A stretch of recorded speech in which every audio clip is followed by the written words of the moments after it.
Soft বল আসলে বিদেশি একটি খেলা। কিভাবে খেলা হয় এই বল? মূলত একটি ব্যাট এবং বল খেলা, যা 10 জন খেলোয়াড়ের দুটি দলের মধ্যে খেলা হয়ে থাকে। আর এই খেলাতেই রাজ্য দলে রামপুরহাটের আফ্রিদি। সেই খেলায় রাজ্য দলে জায়গা করে নিয়েছেন রামপুরহাট পৌরসভার 16 নম্বর ওয়ার্ডের বাসিন্দা আফ্রিদি শেখ। জানা যায় 22 থেকে 26শে ফেব্রুয়ারি নাগপুরে অনুষ্ঠিত জাতীয় সফটবল প্রতিযোগিতায় অংশগ্রহণ করতে যাবে আফ্রিদি। তবে এই সফলতার পিছনে দিনমজুর বাবা সমীর উদ্দিন শেখের বড় অবদান রয়েছে বলে জানান ছেলে আফ্রিদি। বাবার ইচ্ছে ছিল ছেলে বড় হয়ে বড় ক্রিকেটার হবে, কিন্তু ছেলে বর্তমানে সফট বলে রাজ্য স্তরে স্থান করায় খুশি বাবা। আফ্রিদির এই সাফল্য নজরে আসে রামপুরহাট শহর INTTUCর সভাপতি আব্দুর রেকিবের। এরপরেই এই দিন আফ্রিদিকে সম্বর্ধনা জানানোর জন্য রামপুরহাট শহর তৃণমূল কংগ্রেস কার্যালয়ে একটি অনুষ্ঠানের আয়োজন করা হয়, যেখানে আফ্রিদিকে মুখ মিষ্টি করানো হয়, হাতে তুলে দেওয়া হয় ফুলের তোড়া ও কিছু আর্থিক সাহায্য। আব্দুর রেকিব জানান, আগামী দিনেও আর্থিকভাবে এবং যে কোনো সমস্যায় আফ্রিদি এবং তার বাবার পাশে থাকবেন তিনি।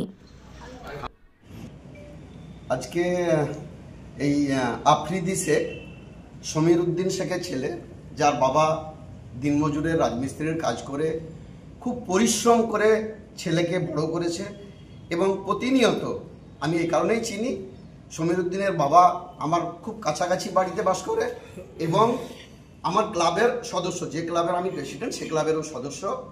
এবং এই যে আফ্রিদি, তার ছেলে আফ্রিদি, সেও ঘটনাচক্রে আমার ছেলের বন্ধু। আজকে এর জন্য আমরা গর্বিত যে এ আজকে রাজ্য স্তরে চান্স পেয়েছে সফটবল প্রতিযোগিতায়। আমরা গর্বিত রামপুরহাটবাসী হিসাবে। তাই আমরা INTTUCর পক্ষ থেকে আমাদের মনে হয়েছে যে এইরকম একটা আমি খুব কাছ থেকে চিনি, খুব স্ট্রাগল করে তারা মানুষ হয়েছে। তার বাবা প্রতিনিয়ত তাকে মাঠে নিয়ে গিয়ে একটা প্লেয়ার তৈরি করেছে।